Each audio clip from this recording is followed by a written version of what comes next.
এবং গর্ব সহকারে বলতে চাই যে স্বাধীনতার পরবর্তী বাংলাদেশের নারী জাগরণের এবং নারীর ক্ষমতায়নের, নারী উন্নয়নের একজন রোল মডেলের নাম দেশনেত্রী বেগম খালেদা জিয়া, যিনি রাজনীতির কোনো অবস্থাদার ছিল না। স্বামীহারা হওয়ার পরে বাংলাদেশের প্রয়োজনে, গণমানুষের প্রয়োজনে যিনি এমনভাবে লড়াই করেছেন, সেই দীর্ঘ 9 বছরের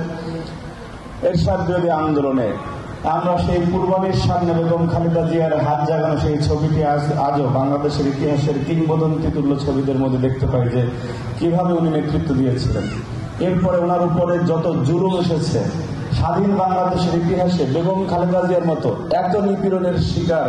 আর কোন নেতা হয়েছে কিনা আমরা জানি না। সেখানে তিনি কোনোভাবেই অন্যায়ের সাথে, জুলুমের সাথে, আধিপত্যবাদের সাথে, যারা বাংলাদেশকে একটি তাবেদার শক্তি হিসাবে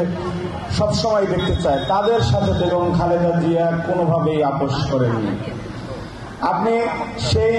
ফারাক্কাবাদ নিয়ে জাতিসংঘে যেই মামলা হয়েছিল, দেশনেত্রী বেগম খালেদা জিয়া জানতেন যে সেই ভারতীয় আধিপত্যবাদের বিরুদ্ধে যদি উনি এইখানে মামলা করেন, রাজনৈতিকভাবে বেগম খালেদা জিয়ার কি ধরনের সমস্যার সম্মুখীন হওয়া লাগবে, সেই নির্মম সত্য জেনেও